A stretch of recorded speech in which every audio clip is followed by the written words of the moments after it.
your fellow there these days, and it's wonderful to see this event going as well as it's been going with a collection of terrific papers and terrific panelists. I am pleased to have the opportunity to introduce and then throw a few questions at Hugh Price, our lunch keynote speaker, and then we will open it up for additional questions to Hugh. I have known Hugh and admired him and liked him for the better part of 3 decades now. He's got an amazing biography, and if I tried seriously to recapitulate it, there'd be no time left for him to talk with us about his provocative new book, Strugglers into Strivers, a book actually worth your while. I've actually read it, and I've been known to review books that I haven't actually read, so this is well worth reading. A couple of highlights. He was a DC native and a graduate of Amherst and Yale. He's probably best known as the longtime former president of the National Urban League. Before the Urban League, he was a lawyer, a New York Times editorial board member, a vice president of the Rockefeller Foundation. Post-Urban League, he's been a Princeton professor, a Brookings Senior Fellow, a lawyer again, a board member of umpteen organizations and companies, and author of several previous books and a zillion op-eds and articles. When I looked him up at Wikipedia, I could not quite understand why they refer to him as was an activist. Hugh Price was an activist, because he was, and most definitely still is, about the most active person I know. He's here today to talk about upward mobility, obviously, but also about this book, Strugglers into Strivers, including his proposition that there's much to learn from the military about how to help young people succeed, particularly young people from disadvantaged backgrounds.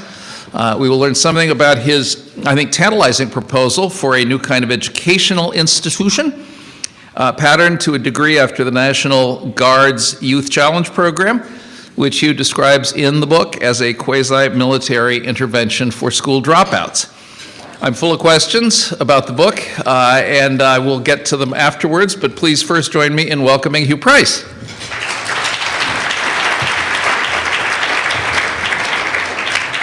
Thank you very much. It's a really delight to be here today, and I want to thank Checker and Mike for inviting me to speak. You know, when you self-publish a book, you then have to self-market it, and an invitation to speak at a conference like this is a blessing, believe me.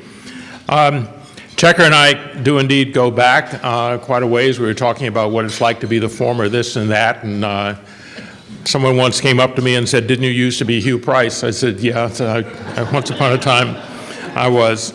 I don't give many speeches in the aftermath of leaving the National Urban League a little over 10 years ago, so I may be rusty at it.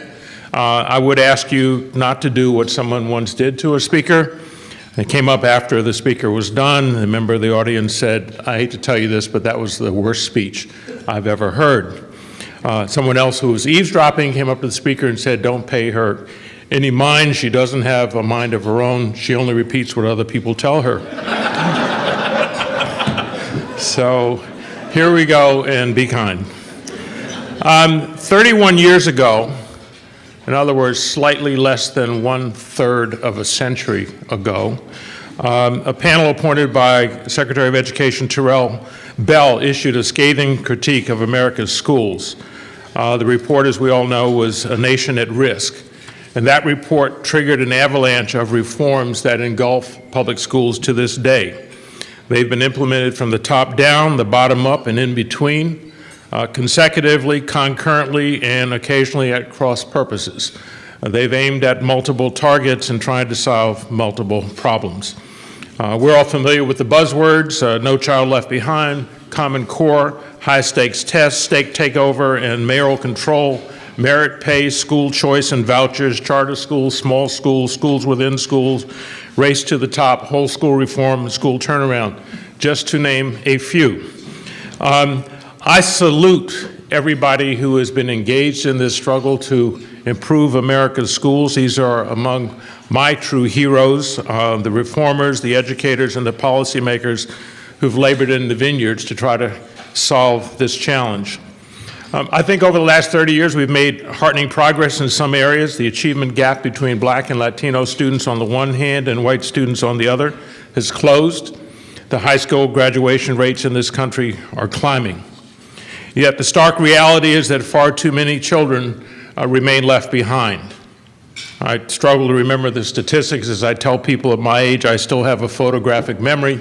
I just don't get same-day service anymore. But as recently, there are a lot of knowing nods I see out there. According to the National Assessment of Educational Progress, as recently as last year, 50% of Black fourth graders and 47% of Latino fourth graders read below basic. That's a couple of notches below grade level. The Center on American Policy projects that it could take 105 years to close the Black-white gap in fourth grade reading in the state of Washington. The achievement gap between poor and rich kids has widened significantly, and the Black-white gap is now twice what it was. Minority students are disproportionately disciplined, suspended, and held back in grade. And the suspension rates for students with disabilities are downright preposterous. In 2009 and 10, according to a federal study, the City of Chicago School District suspended 63% of Black students with disabilities. 63%. Now, disability conjures up images of physical impairment, but it also includes learning difficulties, which can mean lagging way behind academically, which can mean the students either don't get it or educators don't quite know how to reach and teach the young people. Despite our progress with the dropout rate, young people are still dropping out in droves. The Schott Foundation has ventured the alarming projection, and I quote, "At the current pace of progress, it would take nearly 50 years for Black males to secure the same high school graduation rates as their white male peers." So nearly 1/3 of a century into reform, we still have a century's worth of work ahead of us at the current pace with achievement levels and a half century with dropout rates. Now, in the book, I argue that social and emotional skills matter enormously in school and in life, and that this is not some fuzzy, feel-good concept. Social and emotional skills are absolutely essential for learning and achieving and succeeding. And these skills entail the successful management of life tasks, of learning, forming relationships, self-awareness, control of impulsivity, getting along well with others, working cooperatively, expressing oneself in constructive ways, and negotiating and solving problems. Robert Sylvester of the University of Oregon has argued that emotion is very important to the educative process because it drives attention, which in turn drives learning and memory. Social and emotional competence also matters enormously in the workplace, as Pathways to Prosperity makes very clear.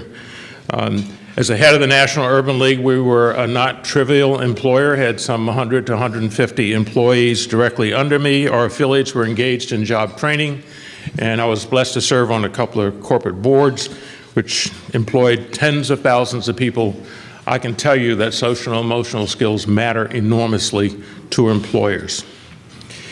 Students who struggle in school often lack social and emotional skills that they need in order to succeed academically. They don't pay attention, they're not focused on learning, they act out, they interact poorly with teachers and classmates, they skip class and school.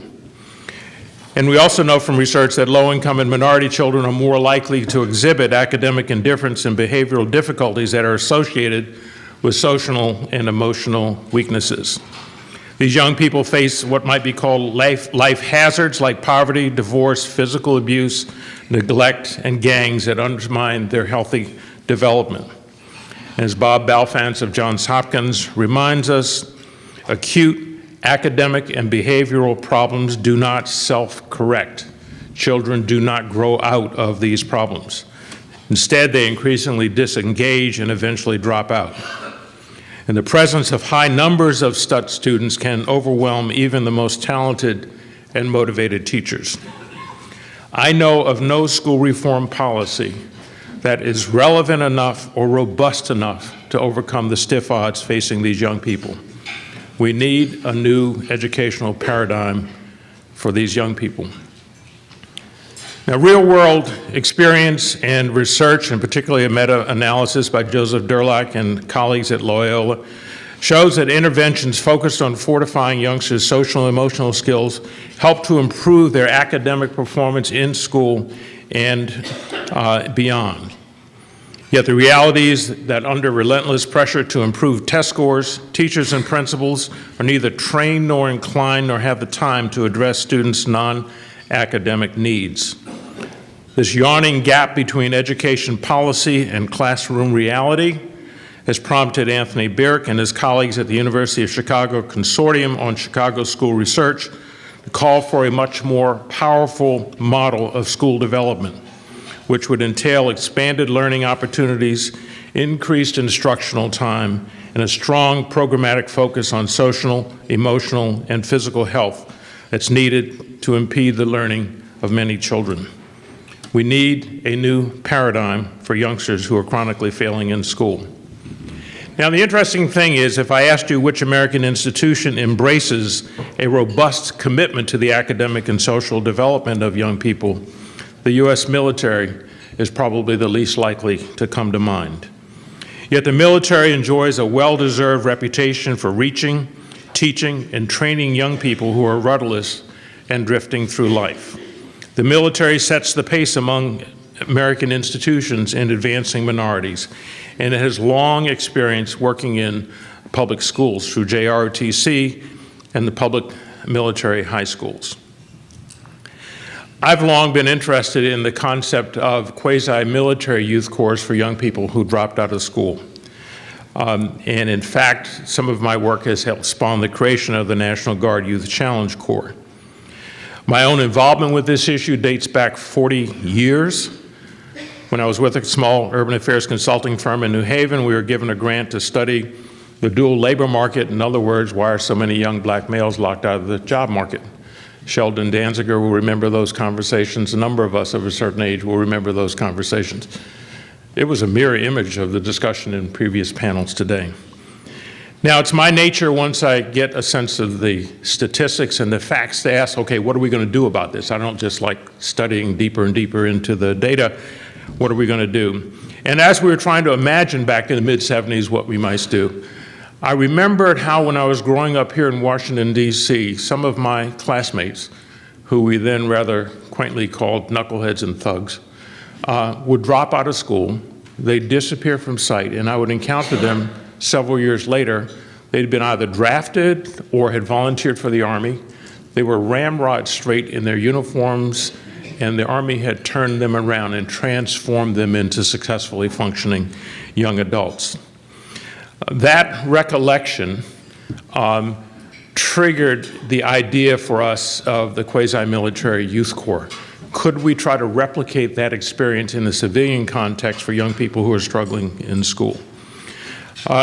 In 1989, I was, at the time, vice president of the Rockefeller Foundation. I was able to secure an interview with the head of the National Guard, General Herb Temple. Went to the Pentagon, told my wife that if you didn't hear from me within a few hours, send reinforcements, I will have been drafted against my will. And I proposed to General Temple that the National Guard create a quasi-military corps for youth. I had a half-hour presentation written out, not in PowerPoint, but on a long-form pad. And 10 minutes into it, he said, "Mr. Price, we get it, we'll do it." Now, I had been chasing this idea for 15 years at that point. I almost continued talking. But having been in the business world, you learn if you make a sale, shut up and move to implementation. That conversation was the birthplace of what became the National Guard Youth Challenge Corps, which was launched in 1993.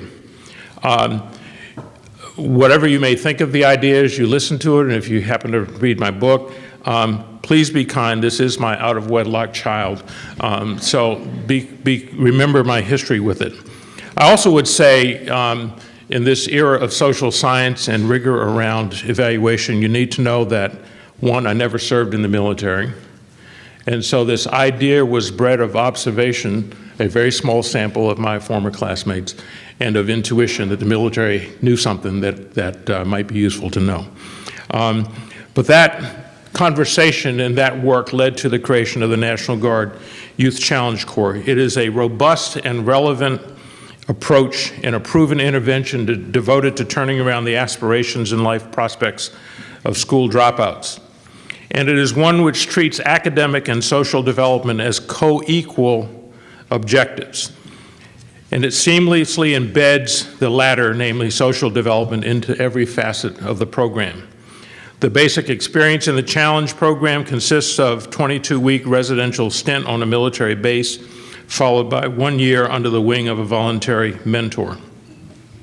The program attracts dropouts from all walks of life, but who share certain attributes: deep disenchantment with schools, truancy, disruptive and violent behavior, disrespect for teachers, family conflict, poverty for many of them, parental and personal substance abuse, drug dealing, gang membership, and physical abuse. The Challenge program operates in some 34 sites in 27 states, Puerto Rico, and the District of Columbia. It serves upwards of 5,000 16 to 18-year-olds annually, nearly 90% of whom are male, 42% are white, a third African American, and the remainder Latino. More than 115,000 former dropouts have graduated from Challenge since its inception in 1993. There are essentially 8 core components to the Challenge program, and these embody the program's commitment to the academic and social development of the cadets. The first is academic excellence, but they're not talking necessarily about college or graduate school. They're talking about obtaining a high school diploma and a GED certificate, or at a bare minimum, becoming functionally illiterate so these young people are employable. Secondly, they focus on leadership and followership, on the theory that a lot of the young people really don't know how to be part of organizations and don't know how to function when they're not in command. So the program creates a cadet chain of command that involves everyone and has roles and responsibilities for everyone. Each of the cadets earns opportunities to lead their peers, and they also learn to heed the instructions of teachers and mentors. A third component is responsible citizenship. The young people learn the rights and obligations of citizens, the voting process, the roles of various levels of government, and the U.S. legal system. And they gain practical experience by participating in student government, developing and enforcing standards of conduct, meeting with elected officials, and assisting at state legislative functions. The next component is community service. They all perform some 40 hours of community service, whether it's cleaning up after hurricanes or building paths in parks. A major component is life coping skills, developing techniques for dealing with anger, stress, and frustration, handling peer pressure, making choices, parenting, and managing household and personal finances.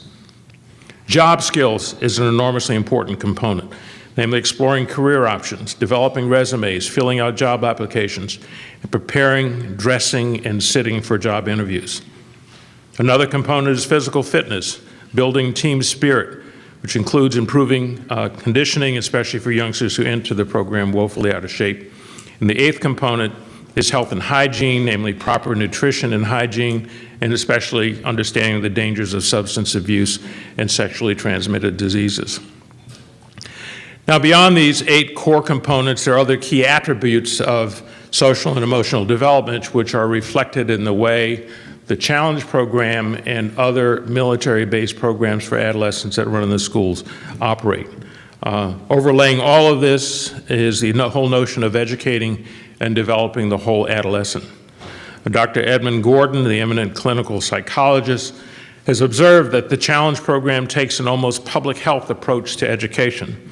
It recognizes that the isolation of educational problems in school doesn't make sense when there are so many things outside of schooling that influence both healthy development and learning how to think. Another important attribute is valuing and believing that every youngster can succeed. Claude Steele, the renowned social psychologist, has observed that students who struggle feel devalued and stigmatized as failures by adults. and they yearn for adults who genuinely value them and believe that they can be successful. He goes on to say that children who are devalued academically may disidentify with doing well in school. And here, psychology is everything. Remediation defeats, challenge strengthens, affirming their potential, crediting them with achievements, and inspiring them. Where students are valued and challenged, he said, they generally succeed. Military programs like Challenge excel at valuing and challenging young people and at believing in the potential of every recruit and cadet. Another critically important attribute is what we call experiential learning. Challenge in the military in general depart from the traditional pedagogy, which clearly has not worked for many youngsters who chronically lag behind academically and lose interest in school. They focus on experiential learning, or as the Army has called it, functional context education. Functional context education is designed to generate swift gains in reading and math scores by teaching academics in the context of learning and actually performing a given task. And military researchers have found that compared with general literacy instruction, this kind of learning to do instruction generates rapid and robust gains in job-related literacy that endure over time. So, for example, as part of their community service requirement, the Challenge cadets may be required to build a winding quarter-mile path for disabled children in a park. First, they have to define the project in writing, which requires logic, judgment, and identification of key elements of the project. Then, using their math skills, they measure the surface of the winding path, the depth of the gravel bed that must be dug, and therefore how many cubic yards of gravel will be needed. They also determine the flow of the job and other supplies that will be needed. Next, they go to the hardware store, select materials, read labels, estimate coverage per container, and determine the number of containers and total cost of the materials they will need to complete the job. Since they cannot build the path by themselves, the community service requirement also hones their teamwork, organizational, and leadership skills. I'm reminded of this by my conversations with the fellow who often paints around our house. He came by late one night to pick up a check, and I asked him why he was coming by so late. He said he'd just come from his GED class in algebra. He said algebra was killing him. He said, I can't figure out algebra, and I just broke out laughing. I said, when I ask you to come to the house to paint a room or two, you calculate the square footage of the room that you're going to paint. You calculate how many gallons of paint you will need. You calculate how many hours of your time and your subordinate painter's time, and you cut a profit that is essential for your ability to pay your mortgage. And you may have a remainder left over. It won't be precise. It might be a quarter of a gallon or a half a gallon of paint. In other words, you've just done an algebraic equation with about 3 or 4 variables as though your mortgage depends on it. Don't tell me you can't do algebra, but you're not being taught how to do algebra in the real world. So young people, through experiential education, get to apply and practice much of what they've learned. Technology and training, obviously the military pioneers in the use of technology and other fast-track learning methods to mobilize as quickly as possible and to maximize the efficiency of its mammoth investment in manpower. Another key attribute is belonging. As a retired Army colonel who founded a charter school said, the military structure has been successful in relating to inner-city youth because the military has a belonging atmosphere in which inner-city youth feel they can relate. They understand the gang structure in the sense of belonging, so they can easily adapt to this kind of structure. Surveys suggest that belonging to positive youth groups may boost participant self-confidence and curb risky behaviors. And as the school psychologist Steve Rosenberg observes, outcasts feel a need to belong to a socially acceptable group. Many students who gravitate, for example, to the Chicago Military Academy, one of the public military academies, find it to be a place of belonging. Their classrooms have the feel of a clubhouse, and like any popular club, they offer alluring perks, field trips, drill competitions, and other indices of belonging. Teamwork and interdependence is critically important. I once was fortunate enough to spend an hour with General Colin Powell asking him to explain basic training to me. And he said that the aim of basic training is to teach recruits that they are part of a team. and that everyone pays a price if even one individual fails to perform. They teach young people to function as team members upon whom others can rely, rather than being lone rangers who are answerable to no one. Because in the real world, mutual reliance and interdependence are commonplace, since workers routinely function in units with supervisors, peers, and subordinates. And absorbing this lesson is one of the keys to growing up and getting ahead in the civilian life. Another not surprising attribute is motivation and self-discipline. Surveys reported in Education Week found that high school dropouts themselves were far more likely to say they left school because they were unmotivated, not challenged enough, or overwhelmed by troubles outside of school. The strict discipline long associated with the military helps to instill that motivation that might be in short supply among some young people. In a report by the Center for Strategic and International Studies, they argue that discipline is part of what young people need most.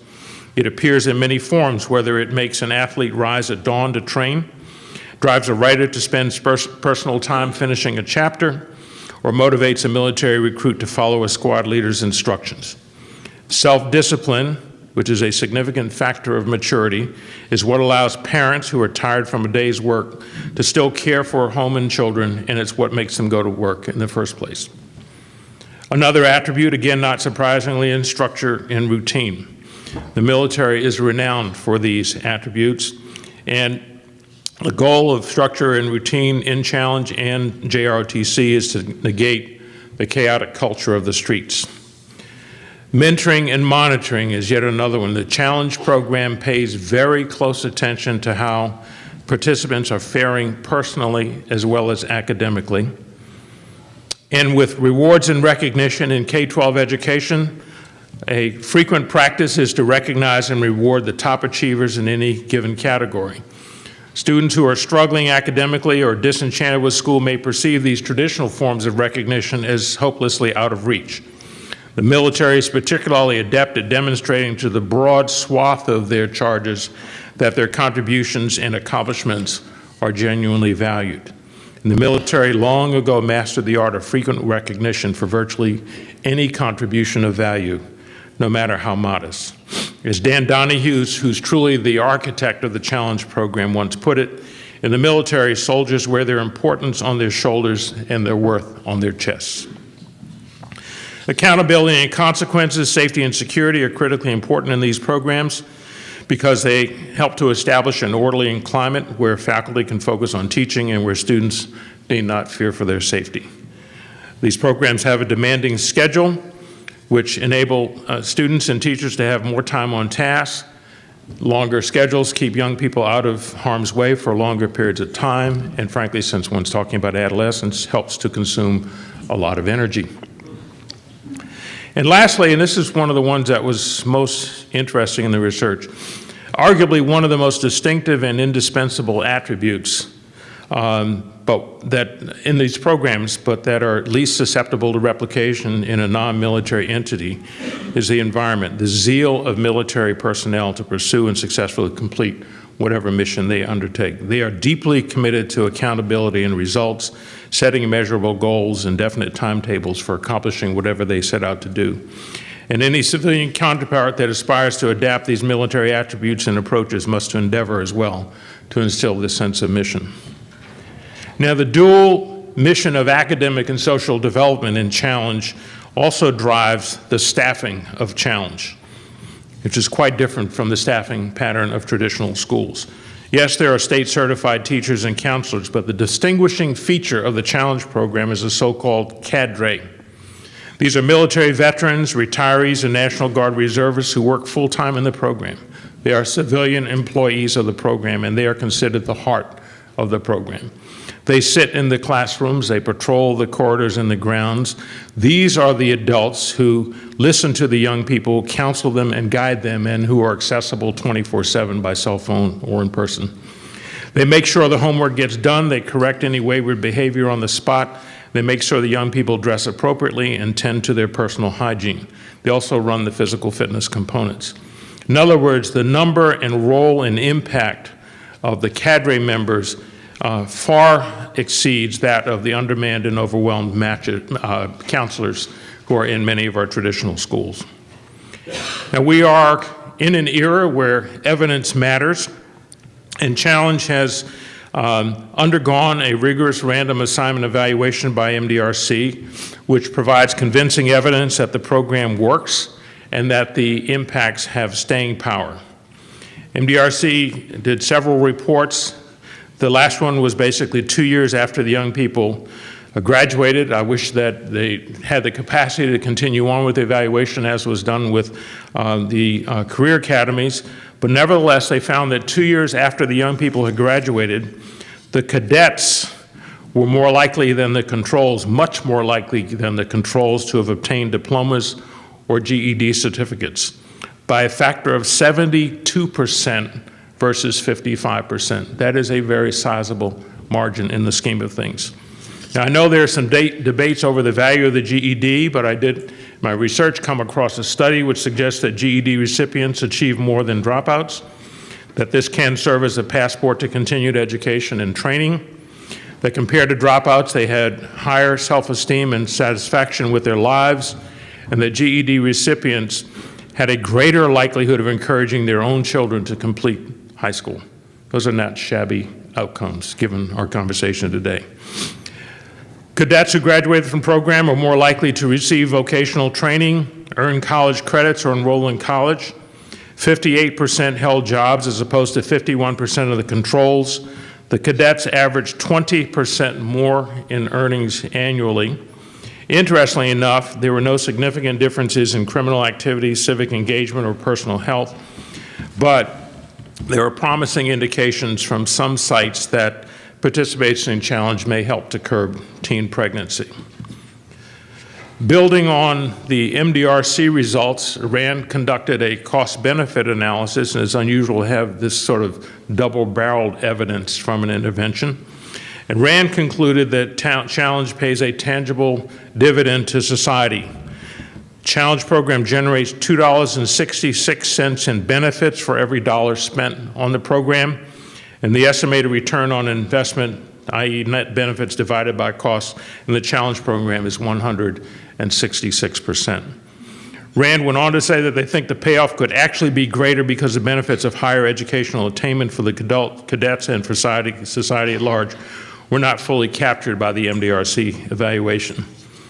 The combined bottom line of these studies is that a costlier investment in the academic and social development of school dropouts pays, at least in this model, pays impressive dividends for young people and for society.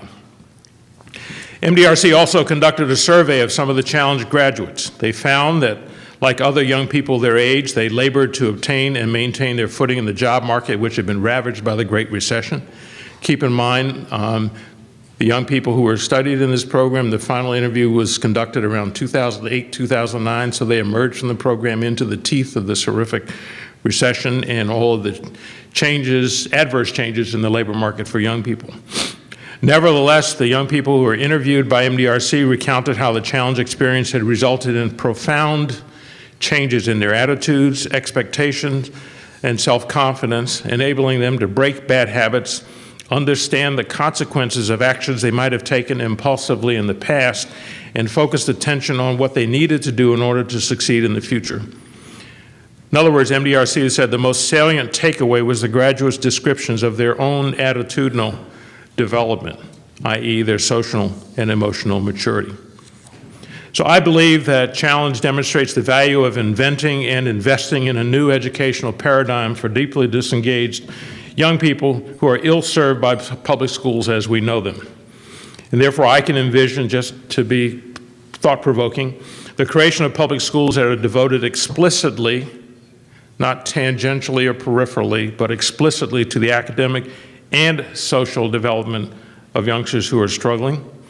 I can imagine these schools functioning at the middle school and high school level, and their dual mission would drive the structure, size, curriculum, staffing, schedule, and funding of the schools. Now, instead of staffing these schools with military-sounding cadre, we can instead hire life coaches with similar skill sets and compassion. We can transform the core components like civic responsibility into an accredited civics course. We can transform health and hygiene into an accredited science course and make the other components mandatory extracurricular activities. We can create the kinds of job skills, career exploration, and bridges into the workforce that we've been talking about all morning. And consider establishing a civilian version of a student chain of command where there are routine opportunities for leadership, followership, belonging, rituals, ceremonies, recognition, and rewards. And we can give this an aspirational name like Strivers Academies. Now, I don't have the skills to run a cost-benefit analysis, and I know that creating schools like this, which are not residential in nature, might produce more diluted results, no results, but I think it's worth finding out. These schools will probably cost more per student at the outset because of the larger staff, particularly for the life coaches and the longer day. But they may well save money in the near term by eliminating the need for security guards, importantly by graduating more students on time, curbing the wasted expenditures associated with grade retention and excessive suspensions, and reducing the need for remedial courses and alternative programs. And full-fledged Strivers Academies, which enroll young people throughout the middle and high school years, not just for 5 months, may produce more robust results that provide stronger bridges to the labor market, to higher education, and to prospective employers. These are just ideas throwing out worth exploration. A main message is that the military figured out long ago how to nurture and unleash the potential of aimless young people. It's time to borrow from their playbook and create a new type of school which is devoted to the academic and social development of students who are laboring academically and in life. Thank you very, very much.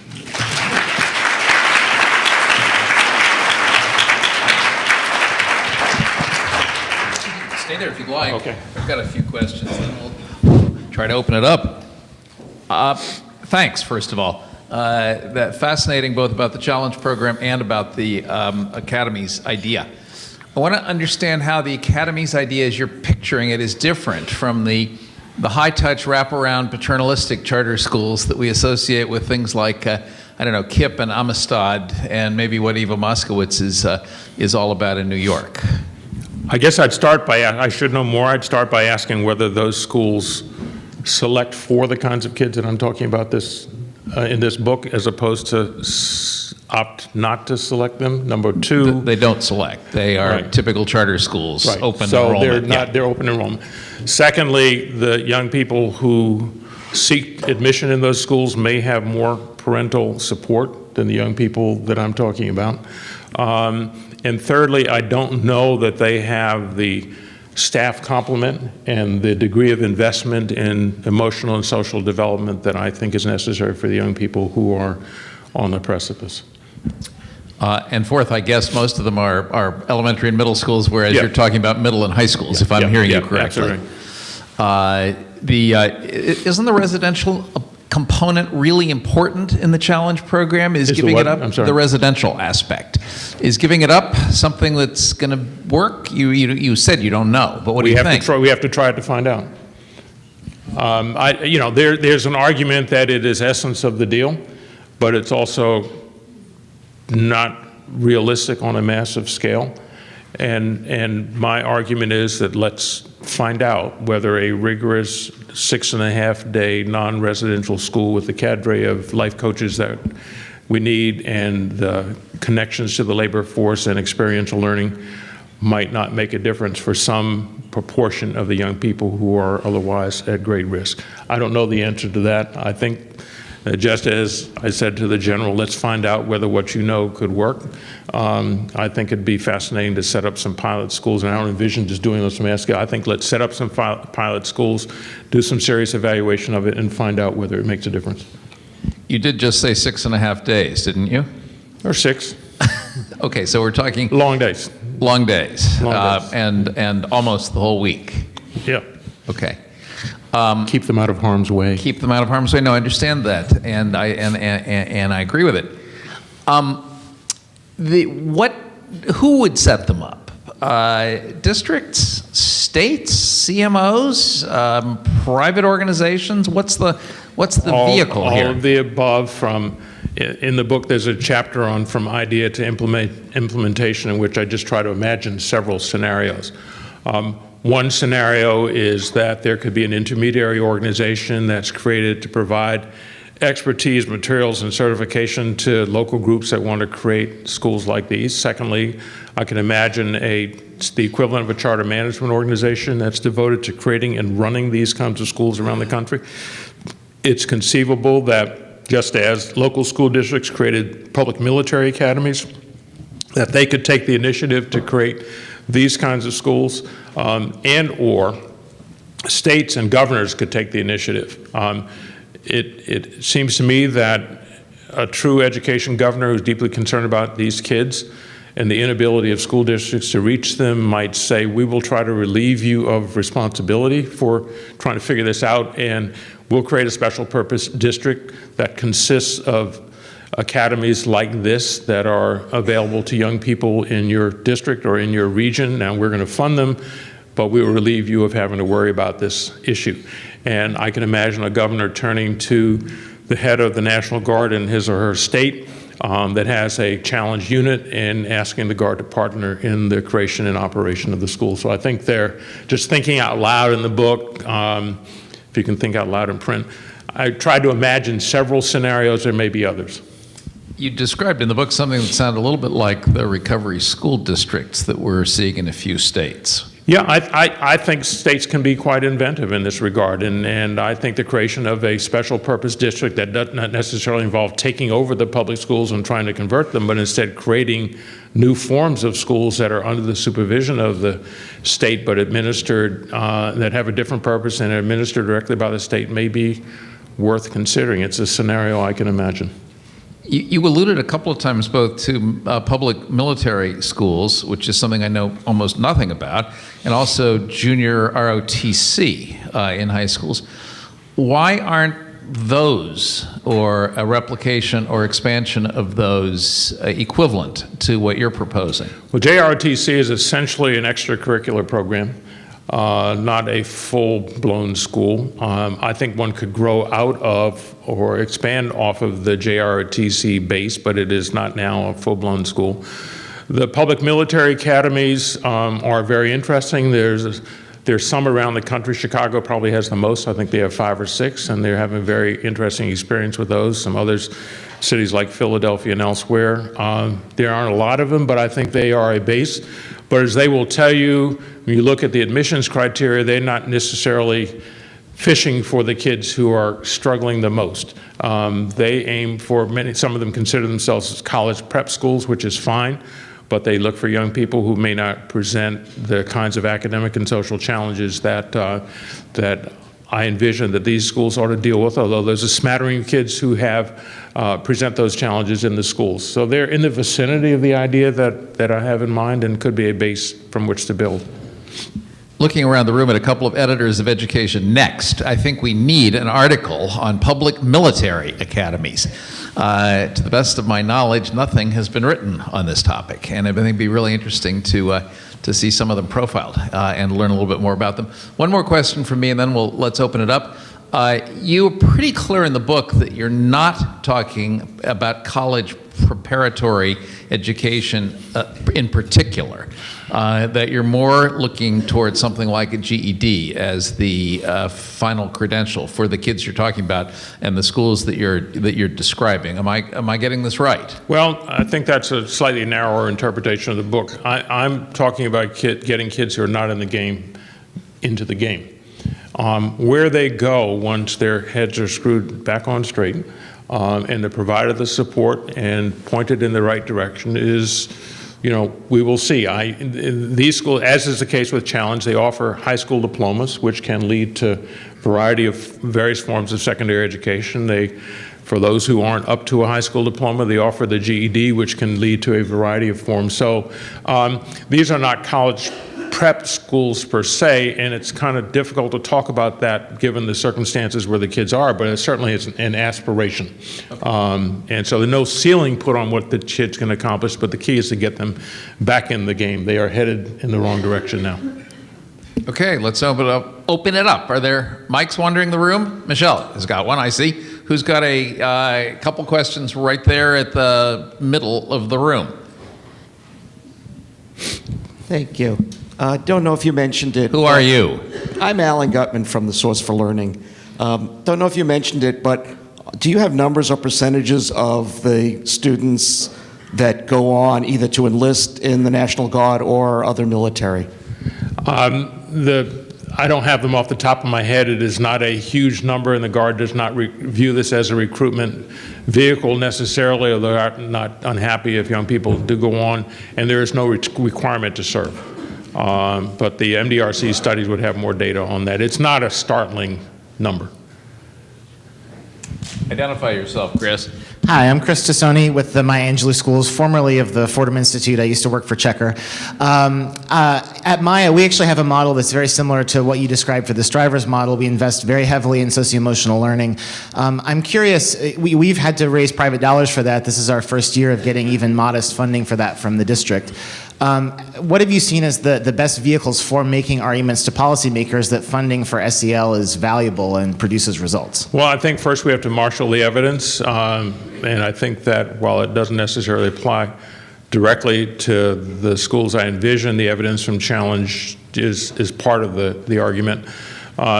There had been meta-analyses of social and emotional learning programs. Joseph Durlock of Loyola did a big one, and there have been others. So I think there's evidence to suggest that there are gains, and then we have to try. But the problem is that most of what's out there is what might be called peripheral and not central to the core mission of the school. And I think that if we're going to reach a lot of the youngsters that I'm talking about, it has to be core and has to be co-equal and requires that investment. And where would that money come from? The annual expenditure of the district supplemented by states using social services money. I think that if the bang that we hope to get for the buck is realized in behavioral outcomes and others, then one could look at the criminal justice expenditure. And by the way, I happen to think that variations on the Challenge program are worth trying with young people who are under the supervision of the criminal justice system, who have been adjudicated and may be destined for correctional facilities. And I think it's also worth implementing for young people who are in correctional facilities to see whether, if they successfully complete a rigorous program like this, they can get an early exit, all of which will save taxpayers a lot of money. But it still may cost extra, and the question will be in doing both random assignment evaluation as well as cost benefit is what is the net return, if any.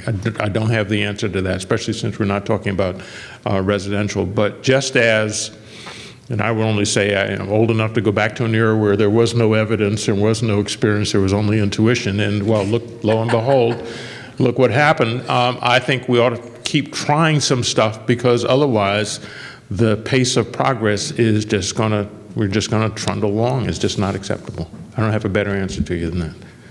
There is, of course, the evidence challenge that if you need evidence before you try something, you will never try something. Say amen to that. And I would only say, by the way, I'm going to make two other points. I mentioned that my interest in this idea goes back to the mid-1970s. My colleagues from the consulting firm and I did make a presentation to some of the nation's preeminent labor economists in the mid-1970s, and we were virtually hooted out of the room. Because it's military, blah, blah, blah, the country's coming out of the Vietnam War. So I had my first, what's that phrase, peer review experience? Your peer review, yes. And they peed all over our idea, and we tucked tail and went back home, and I had to sit on it for 15 years. Then I've had other peer review experiences, including a brush when I was thinking about publishing this book, and instead just got to go ahead and self-publish it. So I did what I wrote about what I believed, trying to marshal the best of evidence. So I think we have to take leaps, and keep in mind, educators are taking leaps every day.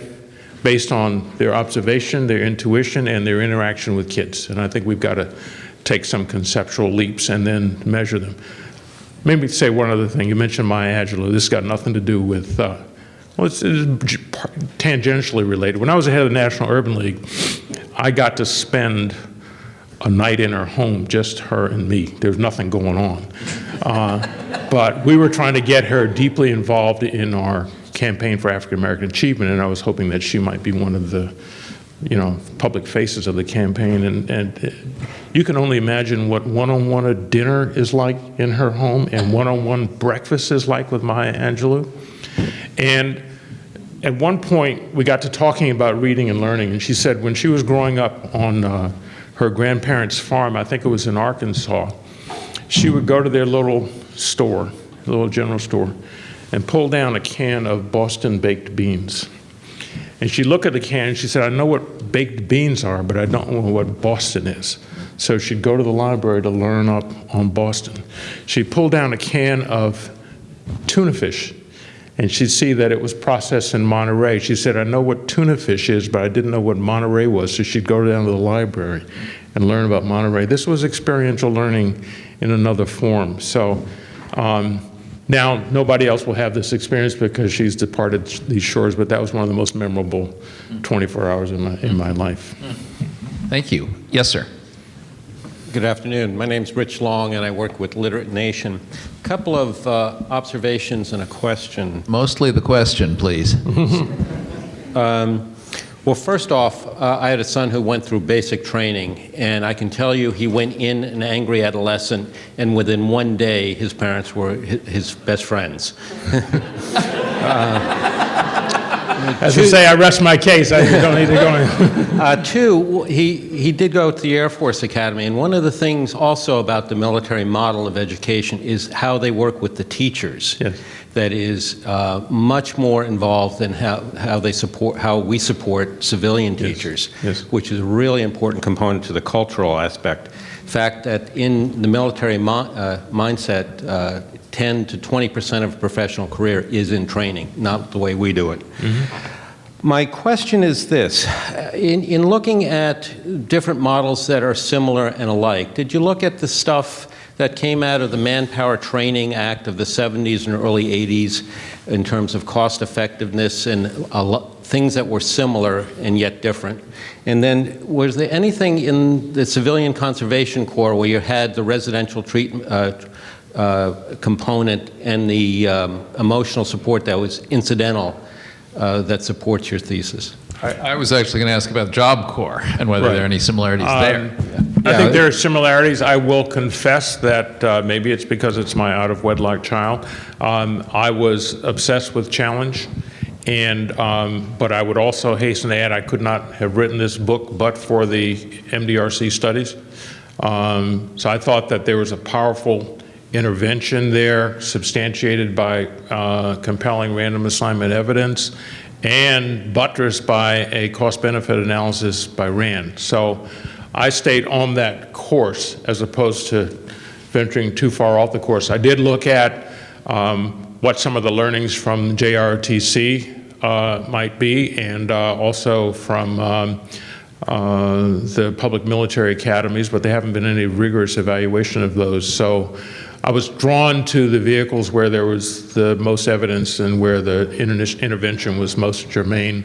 And I was also pushing the point and wanted to push the envelope on the question that inside this box we call the military, which so many policymakers, child advocates, and educators don't want to look inside, there's some really wonderful stuff. And let's just explore that. And the book came out to be 220 pages, and I didn't want it to be too long. So I stayed focused. Did I see a mic in the table at the back of the room? No. Okay. There's one question over here on the right. I'm going to ask a question first. Wait a minute. Somebody in the back of the room sent up one in a note that's actually a very important question. It has to do with the GED. Yeah. It's getting tougher, and people are now failing it because they raised the passing standard and they aligned it with a Common Core. And people, instead of mostly passing, or a lot of them are failing. Is this going to be a problem for your proposal, tough GED? Well, I think it's not a problem for the proposal, it's a problem for the young people. And I came across some interesting analyses of the high-stakes testing environment and the perverse impacts of that, the pressure it places on teachers, the fact that some kids sort of drop off the radar screen out of the testing base, and while it might be helpful to some young people who are enabled to clear higher hurdles, there are a lot of young people who can't, and so there's some, that's one of those at cross purposes points. So yes, the GED's getting tougher, I understand it, but the question is what kind of preparation is there for people who are taking the GED to perform at a higher level than they were before. That, some years ago, Jackie, you may remember this, IBM used to hold these conferences in the Palisades at their headquarters. Yeah, but the governors would bring a corporate CEO friend, and the talk in those days was filled with a lot of macho, we're going to bust their chops with tougher tests, and we're going to hold everybody accountable. And I remember getting up once and rather innocently asking, I don't see anything on the agenda about what's it going to take to help kids clear this higher hurdle. Are you all planning to talk about curriculum instruction and support so that they can perform on these tests? And my question was politely ruled out of order. And I said, well, someday you will have to get to this issue. And we've barely joined that issue yet, some 31 years after all of this began. There was a big grin in the back of the room from Bob Schwartz, who organized a couple of those summits that you're alluding to. Who's got the mic over here? Go ahead. Hi, my name is Myrna Mandlowitz, and I represent the School Social Work Association and the Learning Disabilities Association. I'm just grinning over here with excitement about your talk about SEL. Just one quick comment and then the question. I was just in North Carolina speaking to their School Social Work Association and had occasion to talk to some of the State Department of Ed folks. They have 924 school social workers in North Carolina and 1,480 school resource officers. I would just be interested to know, since it's unfortunately unlikely that the model that you've presented is going to become ubiquitous, although it sounds like a wonderful model, how can we convince policymakers that we really need more specialized instructional support personnel, school social workers, school counselors, psychs, nurses, who really are in there to build relationships and mentor and broker the kinds of programs and support you're talking about? I use this term advisedly. I think there will have to be an insurrection. The voices and forces that should lead the insurrection are teachers. When I taught at Woodrow Wilson School, I had a number of alumni of Teach for America, and to a person, they told me this was an issue in their classrooms.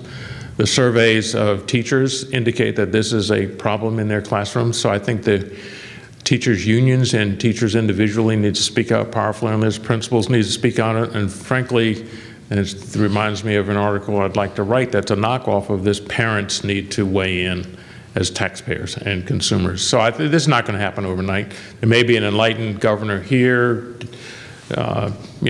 superintendent there, but the whole idea of the saliency of social and emotional development is gaining a lot of currency now. There's more attention to it as we become more honest about what's going on and what our school reform policies don't address, but it's going to take more than that. But, I believe in a pile-on theory of change. And the early days of the anti-smoking campaigns, smoking didn't stop.